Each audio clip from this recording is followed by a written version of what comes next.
En el 95 de la calle Quincampoix, aquí en París, a 2 pasos del centro Georges Pompidou, se puede visitar una exposición permanente del artista uruguayo Pablo Parés, en la que nos muestra su universo poblado por extraños personajes en móviles, cajas, dibujos, hasta animaciones, un universo donde reinan humor e imaginación.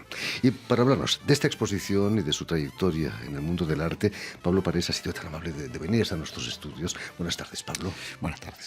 Y sobre todo, muchísimas gracias por haber aceptado nuestra invitación. Gracias a ustedes. Permíteme que explique antes que nada que has nacido en Montevideo, en Uruguay, en 1954, pero que vives en Francia desde 1975. Pero imagino que tus primeros pasos en el arte ya los das en Montevideo, ¿no? ¿O no? Los he dado en Montevideo, más bien vivía en el interior del país, en Mercedes, ciudad chica, infierno grande. Y los primeros pasos fueron más bien vinculados al títere. Mis padres eran titiriteros. Cuando nos fuimos a vivir al interior del país, fueron enseñantes en enseñanza secundaria, pero siguieron haciendo títeres y yo entré por esa puerta, por el títere. Pero cuando llegué a Francia trabajaba sobre todo en arquitectura y era mi vocación. Yo pensaba que por ahí eran las cosas. ¿Cómo fue la infancia de Pablo Parés? ¿Acompañabas a tus padres en sus actuaciones? Me llevaban.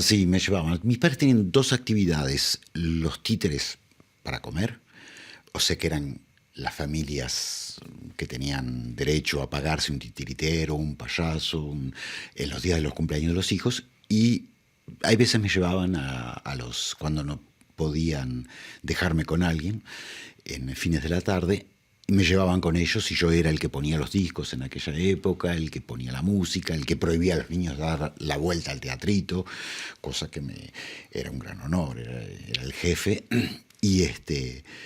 y tenían otra actividad paralela que hacían títeres para adultos. No impedía que los niños lo vieran, ese trabajo, pero era un trabajo más fino, más abstracto. Incluso abstracto. Una de la parte de los trabajos era nada más que luces. Pablo, ¿ayudabas a tus padres a la confección de esos títeres? No, mi madre los cosía, mi padre también, pero más bien con alambre que con hilo. Era más atrevido con eso. No, yo lo vivía y ayudaba cuando mi padre ensayaba en mi casa. Lo ayudaba a ver, a ponerle su espejo para que se pueda ver, y siempre estaba presente. El títere siempre me gustó, siempre esa imagen un poco esquizofrénico, ¿no? De desdoblarse y de ser otro, y hablarse del otro a ti y de ti a otro. Es un poco el títere, lo supe después, por supuesto, es un poco ser feliz en su esquizofrenia, ¿no? Revolcarse en la esquizofrénica con agrado. Lo que es una enfermedad, por supuesto, pero cuando uno lo hace con placer, no es más una enfermedad, es un placer. Una infancia feliz. Una infancia llena de animales, llena de cosas lindas hasta la adolescencia, y que la situación política en Uruguay se degrade y se transforme en otra cosa. De eso hablaremos. Vas a realizar un oficio mucho más serio que el de titiritero o de marionetista. Vas a hacer arquitectura, dibujo técnico de arquitectura. ¿Cómo veían eso tus padres? Estaban más tranquilos, quizás. No sé, sí, seguramente los padres siempre prevén para los hijos que tengan algo seguro. Ellos lo habían vivido, o sea que el títere es una forma de vivir un poco perdida, ¿no? Pero sí, pienso que les aseguró un poco de saber, y que yo me entusiasmaba por eso, y trabajé un poco en arquitectura en Uruguay, y cuando llegué a Francia en el 75 me preguntaron qué sabe hacer, y yo dije, bueno, lo único que sé hacer es eso. Y me emplearon en el 75, había trabajo de más en Francia, y bueno, me emplearon en una agencia y empecé a trabajar. ¿Cómo fue el golpe de Estado para ti? ¿Qué supuso para ti en el 73, allí, joven, 21 años, me decías que tenías? En el 73 tenía menos de 21 años, pero ya estaba implicado en un combate democrático. Allende había caído en Chile. Y, bueno, el Uruguay no es un país armado, o sea que la implicación política era simplemente escribir en las paredes abajo la dictadura o manifestar el 1 de mayo, o sea que no tenía... pero implicado con un objetivo de libertad y un objetivo de conseguir otra cosa y de defender ese paisito que siempre fue un poco la cuna de la cultura latinoamericana, ¿no? Una especie de libertad con su universidad autónoma, con sus derechos más amplios que otros países. No pienso que seamos más mejor, como dicen en mis pueblos, que los otros. Pienso que tenemos una gran ventaja, no tenemos riquezas naturales. Y eso somos menos codiciados. Los argentinos producen pingüinos y bananas. Inevitablemente atira la atención de ciertos países que dicen, bueno, queremos el cobre chileno, queremos los pingüinos argentinos, queremos las bananas. Y en Uruguay no hay nada. Es una gran ventaja. No tenemos nada. Entonces nos dejaban un poco tranquilos, durante muchos años nos dejaron tranquilos y servíamos un poco de Suiza de América, de banco y de refugio a los dictadores vecinos. ¿Cuáles son las razones de haber escogido Francia como país de exilio? Una casualidad. El problema no era elegir dónde ir, el problema era irse. ¿No hubiera sido más fácil quizás España por la lengua? Tenía un hermano que se había instalado hacía un año en Francia y eso me llevó a venir aquí. El problema del exilio, cuando hoy, sobre todo en el 2016, 17 ya, que se habla mucho de los inmigrantes, el problema no es venir a Francia. El problema del individuo es irse. Es tener que irse. La gente no se va porque le gusta, porque en Francia está la Torre Eiffel o porque está el French Cancan. El problema es irse, es un desprendimiento, cuando uno está obligado de irse, extremadamente grande. O sea que la base del problema está ahí, que verlo sobre ese foco. La gente se va de su país porque no puede vivir en su país. No es algo no es una elección. No se viene aquí a decir yo voy a vivir en París. Eso es una cosa segunda que no tiene importancia.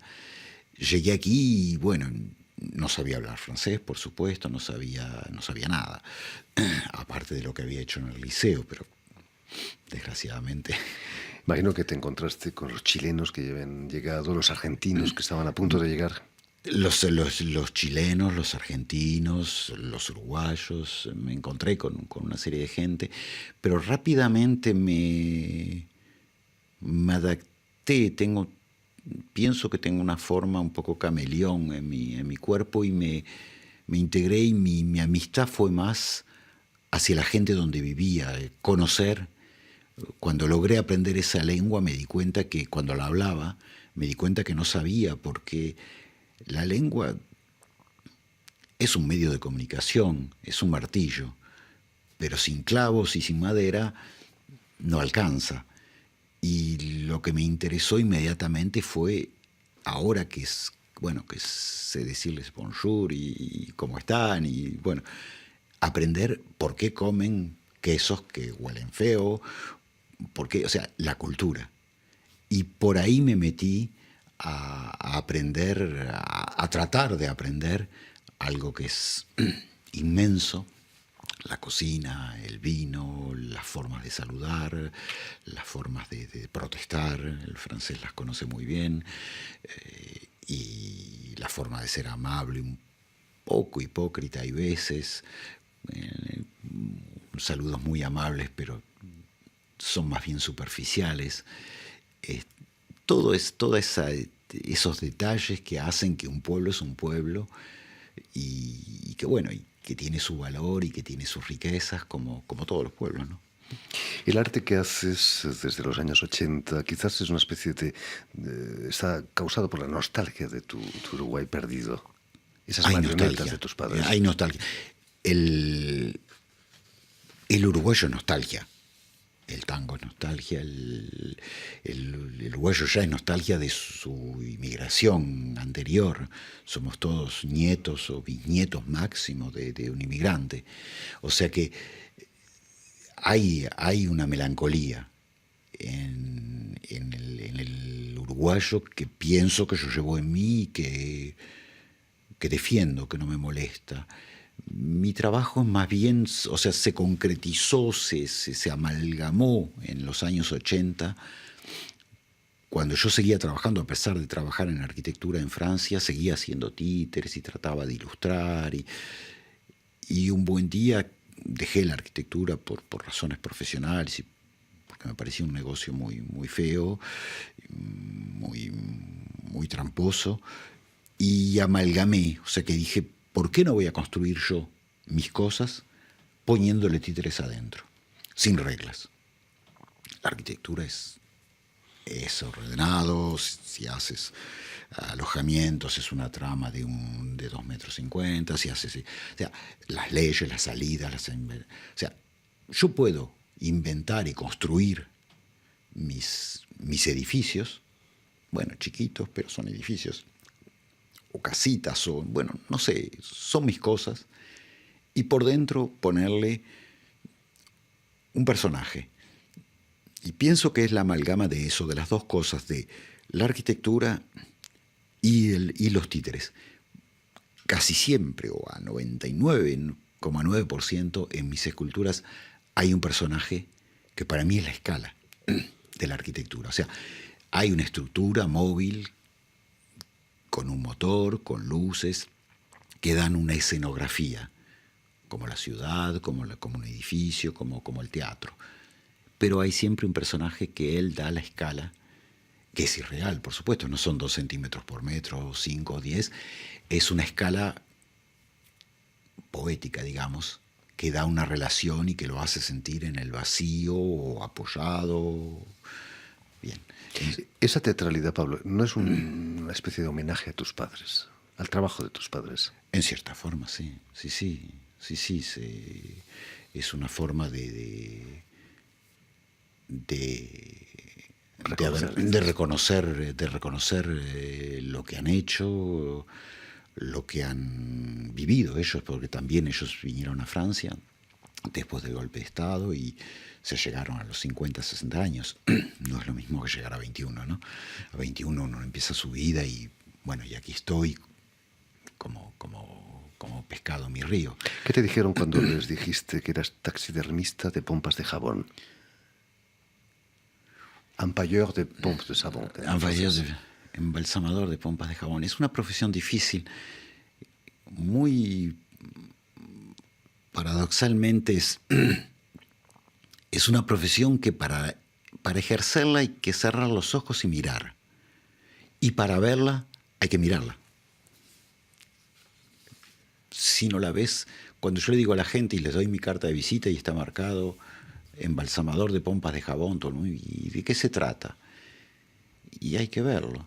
Porque ¿qué hago? Escultura, las galerías no quisieron de mí, ahora se acercan más, pero no me interesa el mundo de la galería, de la institución. Nunca me interesó mucho todo lo que es institución, todo lo que es las alcaldías, el Estado. Si puedo evitar trabajar, lo hago. Prefiero trabajar para la gente que conozco, la gente que me gusta, y los clientes en general se transforman en amigos. Hablando de instituciones, en París, tu galería en la calle Quincampoix está a 200 metros del Centro Pompidou. El arte de nuestros días se está volviendo más figurativo. El Pompidou se está quedando viejo.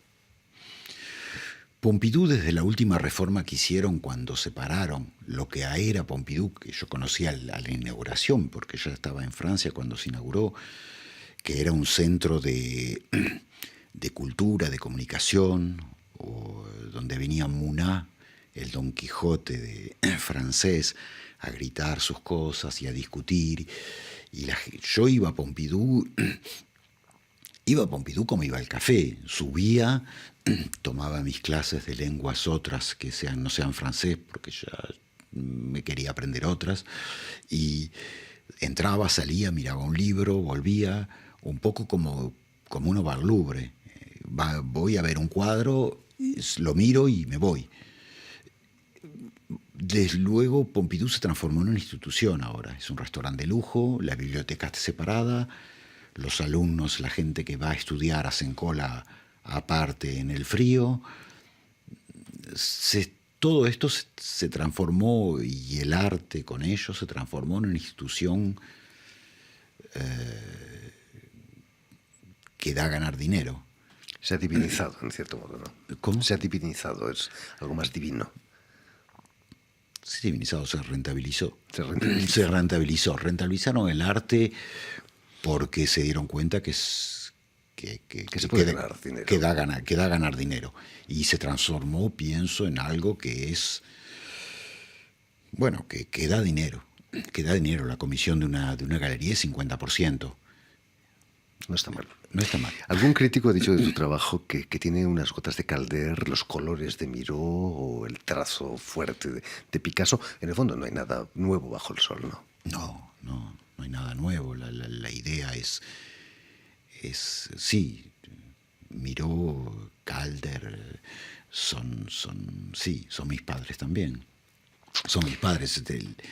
No hay nada nuevo.